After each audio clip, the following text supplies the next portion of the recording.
In this lesson, you get hands-on practice building and running several different types of query via REST. You'll work with match, match phrase, prefix, and wildcard queries while learning to control search fuzziness and the sort order of your results. Now in this course, we are focusing on the behavior of the English language analyzer, but you'd find analogous behavior to what you see here in all language analyzers. The first new query we'll consider is a match search, which searches for one or more search terms in the targeted analyzed text.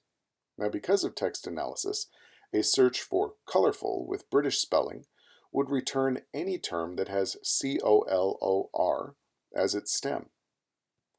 The second new query is a match phrase search, which also searches for one or more terms, but in context together as a single phrase. Text analysis still applies though, so a search phrase of colorful location would be stemmed during text analysis and matched to similar phrases using the same stems. Now both match and match phrase queries are run via REST API. In the REST API, queries are configured in the query field of the JSON payload to be posted to the query endpoint.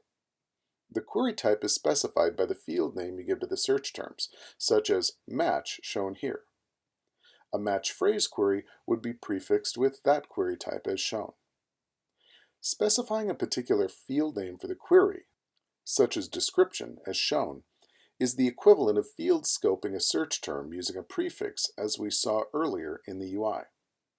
Indexed fields with a name included in the _all field in the index will be automatically searched, but indexed fields that are not included in the _all field will not and must have their field name specified here to scope this query to that field, again just like the prefixing that we saw earlier.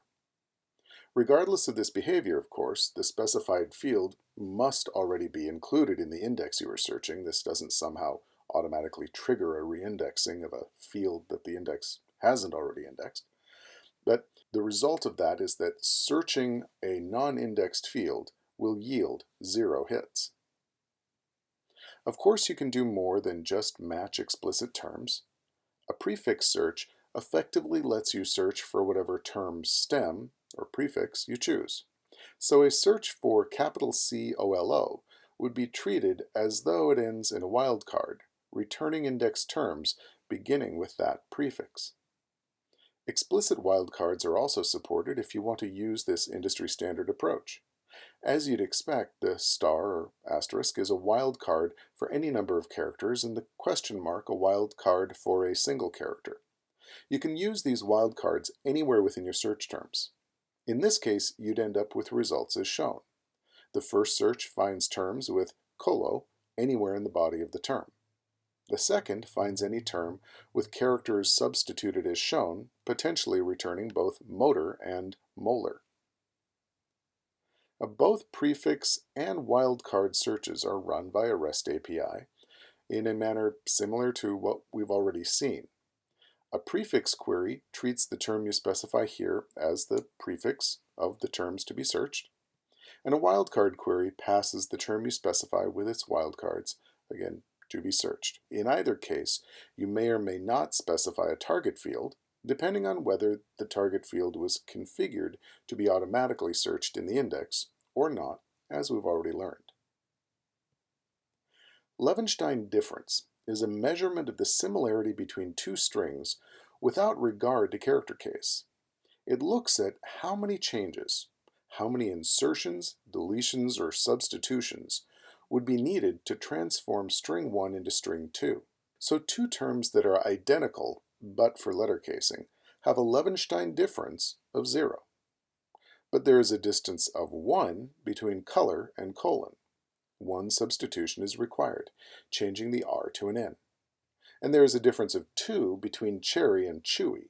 You must substitute the first R for a W, and then delete the second R. 2 changes. This difference factor between strings is often referred to as fuzziness.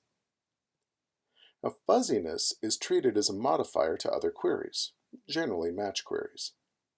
The value defaults to 0, requiring the exact matches we've already seen for this type of query.